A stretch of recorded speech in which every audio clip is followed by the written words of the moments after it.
એક શરૂઆત કરીશું કારણ કે હવે ડોમેસ્ટિક ફ્રન્ટ પર તો હવે Q4 અર્નિંગ્સ પૂરા થયા છે સમગ્ર રીતે ઓવરઓલ કઈ રીતે આપણે જોયું અર્નિંગ્સને જાણીએ સાથે જીઓપોલિટિકલ ફ્રન્ટ પર તો ડેવલપમેન્ટ સતત આપણને આવતા જોઈ જ રહ્યા છે પરંતુ ગ્લોબલ માર્કેટ્સ યુએસ માર્કેટની વાત કરીએ તો એક રેકોર્ડ લેવલ્સ પર ક્લોઝિંગ સતત આપી રહ્યું છે છેલ્લા ઘણા સમયથી આમ તો થોડા ડીકપલ આપણે આ વૈશ્વિક બજારોથી ખાસ કરીને યુએસ માર્કેટથી છીએ કારણ કે આપણા માટે મહત્વનું છે ક્રૂડના લેવલ્સ ફરી હવે 97 પાસે પહોંચ્યા છે રૂપી જોવો એમાં જે નરમાશ અને આ વચ્ચે આજથી એમપીસીની જે બેઠક શરૂ થઈ છે મોનિટરી પોલિસી અનાઉન્સમેન્ટ શુક્રવારે આપણે જોશું કઈ રીતે બજારને હાલ આપ જોઈ રહ્યા છો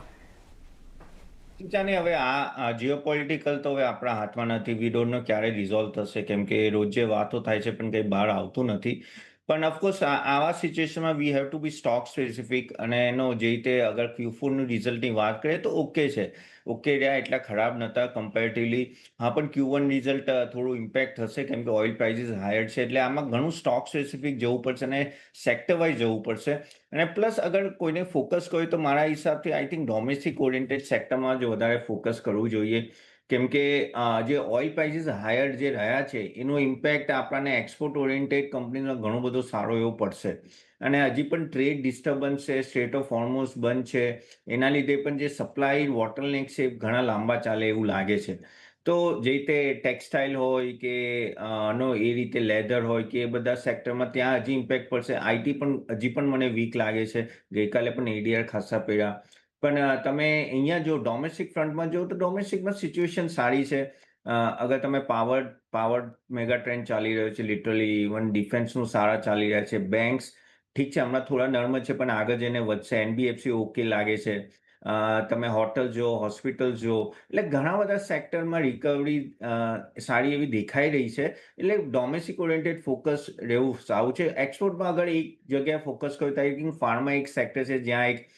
પોઝિટિવનેસ દેખાય છે કમ્પેર ટુ બીજા બધા સેક્ટર સામે સો ઘણું સ્ટોક સ્પેસિફિક અને સેક્ટર સ્પેસિફિક રહેવું પડશે કેમ કે હજી સિચ્યુએશન આપણા માટે સારી નથી Q1 રિઝલ્ટ કેવા આવશે હજી ખબર નથી અને એનો ઇમ્પેક્ટ પણ સારો એવો પડશે એવું લાગે છે સો વેટ એન્ડ વોચ હશે પણ હા આ જે ડીપ આવે છે એમાં આપણે આ બધા સેક્ટર્સમાંનો પોઝિશન લેવી લોંગ ટર્મ માટે કંઈ વાંધાજનક દેખાતું નથી થોડું વેટ એન્ડ વોચ પરંતુ અગર ઘટાડો આવે છે તો જે સેક્ટર્સ અહીંયાથી આપણને જણાવે આપણે ચર્ચા પણ એના પર કરીશું ત્યાં એક રોકાણ લાંબા ગાળા માટે કરી શકો છો ટેકનિકલ સેટઅપ માર્કેટનું સમજીએ નિર્મલ બંક સિક્યોરિટીઝના અમિત ગુપ્તાની આપણી સાથે જોડાઈ ગયા છે અમિત ગુડ મોર્નિંગ સ્વાગત છે આપનું બજારનો એક વ્યૂ લઈએ કારણ કે જે રીતની ગઈકાલે એક જે વીકલી એક્સપાયરીનું સેશન અને જે રીતે એક શરૂઆત જોઈ હતી અમિત પરંતુ ત્યારબાદ મજબૂતી 23,483નું ક્લોઝિંગ છે જોકે આજે ફરી ગિફ્ટ નિફ્ટી ખાસું પ્રેશર માર્કેટ માટે એક સૂચવી રહ્યું છે કઈ રીતે આપ જોઈ રહ્યા છો હવે ઇન્ડેક્સને આગળ શું સ્ટ્રેટેજી ધ્યાનમાં રાખીએ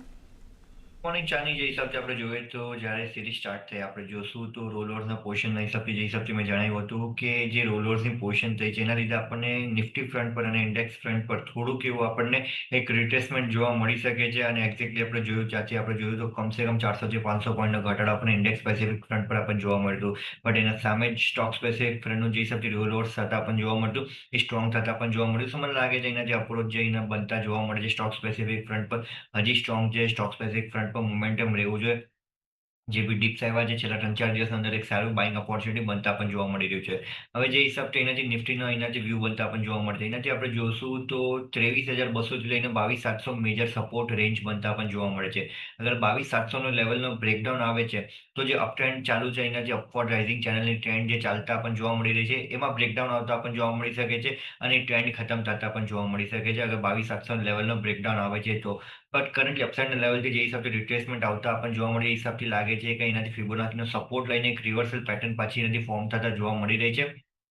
અપસાઇડમાં જે હિસાબથી આપણે જોઈએ તો 50 DMA નો જે રેઝિસ્ટન્સ બની રહ્યો છે 23,700 ના આસપાસ એક રેઝિસ્ટન્સ બનતા પણ જોવા મળે છે એ લેવલના આસપાસ પહેલા આપણને સ્ટ્રેચ થતા નિફ્ટી જોવા મળી શકે છે એના ઉપર જેમ નીકળી જાય છે તો ત્યાંથી એક સારું બાઇંગ અહીંયાથી ઇનિશિએટ થતા આપણને માર્કેટમાં જોવા મળી શકે છે એના સામે જ આપણે જોશું તો ઇન્ડિયા વિક્સની પોઝિશન બી સારી ઘટાડો આવતા પણ જોવા મળી છે અપસાઇડના લેવલથી સારું પુલ ઓફ થતા પણ ઇન્ડિયા વિક્સ બી થતા જોવા મળ્યું છે જેના લીધે આપણે જોશું તો પ્રીમિયમ્સની જે વોલ્ટેલિટી હતી એમાં બી થોડુંક એવું લોઅર લેવલ્સ પર આવતા પણ જોવા મળે છે તો એક પોઝિટિવ ફેક્ટર આપણને બનતા પણ જોવા મળે છે અને બીજી વસ્તુ એ છે કે એનાથી પીસીઆર હોય ને બીજી હિસાબથી પોઝિશન બનતા પણ જોવા મળે છે પુટ રાઇટર્સની પોઝિશનનો સારો એવો બેઝ ડાઉનસાઇડનો બનેલો છે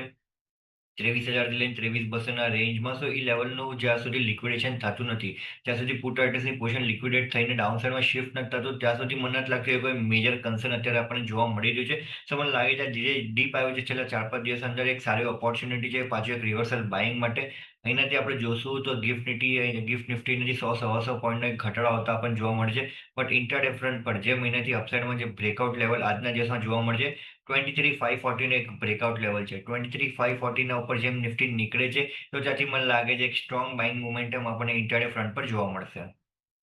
તો ઓવરઓલ એક વ્યૂ માર્કેટ માટે ને એક સેટઅપ પર બનતું જોઈ રહ્યા છે. સેક્ટર